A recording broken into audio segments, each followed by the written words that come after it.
और मैं अपने बड़े भैया को कॉल करता हूं जो एडिशनल मजिस्ट्रेट हैं झारखंड में। एक बार जोरदार तालियां मेरे बड़े भैया के लिए। सभी को नमस्कार दोस्तों। आज इस सभागार के साक्षी हमारे पेरेंट्स, प्रवीण के जितने भी अपलाइनर्स हैं, गुप्ता जी, मान साहब, सुबोध जी, सुधीर जी और जितने भी डाउनलाइनर्स हैं, हाँ हर्ष जी, दीपक जी। मैं प्रवीण से लगभग 10 साल बड़ा हूँ और दिल्ली में साथ रहा हूँ। अपने हाथों से खाना बना के खिलाया हूँ इसे। इसका एक जुनून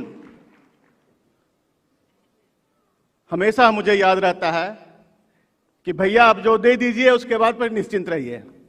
जो काम दे दो, जो कह दो, उसके बाद फिर उसका रिजल्ट के लिए केवल बोल दो हो गया ना, हाँ हो गया। ये इसका जुनून था। चाहे वो एमबीए करने की बात हो, चाहे वो और भी कोई ज्वाइंट सर्विस करने की बात हो, जब भी कहा कि तुम ज्वाइन कर लो, सर्विस ज्वाइन कर लो, भैया कर लेते हैं। आईसीआईसीआई ज्वाइन कर लिया, मैं निश्चिंत हो गया, पैसा भेजना बंद कर दिया इसको। लेकिन ये नहीं पता था कब कि ये सेफ शॉप या कॉन्टैक्ट वगैरह में ज्वाइन करेगा, ये जानकारी मुझे नहीं थी। जब ये हार्डशिप की बात कहता है तो मुझे ये कभी कभी फील होता है कि हार्डशिप क्यों, ये तो सर्विस ज्वाइन कर लिया था। बहुत छोटा है, बहुत डरता है, बहुत लिहाज करता है, खुल करके भी नहीं बोला कि भैया हम इधर ज्वाइन कर रहे हैं। बोलेंगे भैया क्या बोलेंगे कि सर्विस छोड़ करके इधर उधर जा रहा है। फिर बहुत हिम्मत करके बोला कि ऐसा ऐसा ज्वाइन किए हैं, प्लान दिखलाया। उस वक्त चूंकि एफआईआर वगैरह में बहुत करता था, सेबी और आरबीआई के गाइडलाइंस के तहत चिट फंड कंपनीज वगैरह की बहुत सारी आता रहता है। मैं बोला भाई देखो, काम तो कर रहे हो, किस कंपनी के साथ जुड़े हुए हो, लेकिन उसकी लीगलिटी पर हमेशा ध्यान देना, कहीं इज्जत नहीं अपना बर्बाद करना। आगे बढ़ते जाओ लेकिन लीगलिटी पर उसका ध्यान देना, ताकि कहीं बाद में ये ना हो कि मेरा छोटा भाई जो है इस कंपनी के साथ जुट करके बदनामी लिया। तब जा करके इन्होंने पूरा प्लान दिखलाया, सारा चीज समझाया और भी सेबी आरबीआई गाइडलाइंस वगैरह देखा, आपका पूरा मेमोरेंडम देखा। उसके बाद में बोला नो, गो थ्रू, बढ़ जाओ।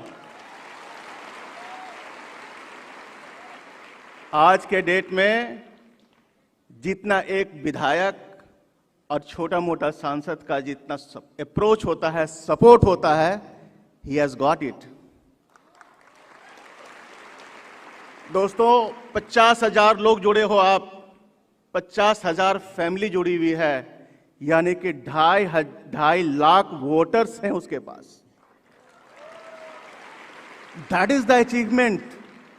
राजधानी हजारीबाग हो, गिरिडीह हो, रामगढ़ हो, अगल बगल के जितने शहर हैं, सारे शहरों में इसके सपोर्टर्स हैं, जानने वाले हैं।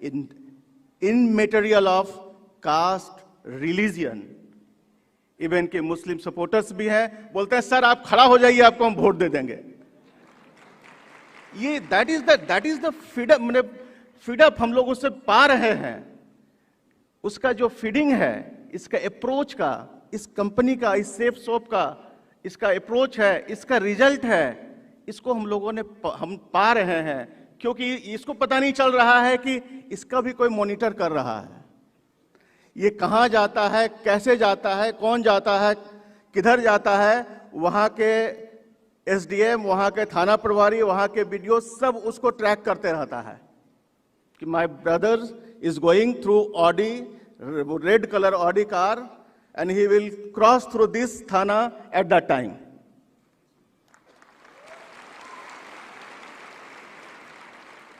हमेशा मैं बोलता हूं, हमेशा अपना मेंटेन करो, ड्राइवर रखो, गार्ड रखो। किस लिए अर्न कर रहे हो? बोला नहीं भैया, जैसा आप कहेंगे वैसा फॉलो करेंगे। And this is the, do you know, it will be surprising for us, for me, this is the first time कि मैं इसके भाषण को इतना सुना हूं। और मेरे आंख से आंसू नहीं रुक रहे थे। मैं सारे भाषण को इसका रिकॉर्ड किया हूं। This is the first time. इसको इतना बोल्ड बनाया सेफ शॉप ने, इतना बोल्ड बनाया, इसका आज मैं विटनेस हूं। और थैंक्स अपलाइनर्स एंड थैंक्स डाउनलाइनर्स। आप भी आगे बढ़ें, मेरी शुभकामनाएं हैं। और भी किसी तरह की बात होगी, झारखंड से संबंधित बात होगी, बिहार से संबंधित बात होगी, तो आप अवश्य हमसे कांटेक्ट कर सकते हैं। Thank you very much. Thank you बड़े भैया, थैंक यू फॉर फैमिली। एक तो फैमिली एक हैंड मेरे को पकड़े और दूसरा मेरे अपलाइन। मैं स्टेज पे अपने ग्रेट अपलाइन सुबोध सर को इनवाइट करूंगा। आज जो भी कुछ हो उनके कारण हो। एक बार जोरदार तालियां मेरे अपलाइन सुबोध सर के लिए।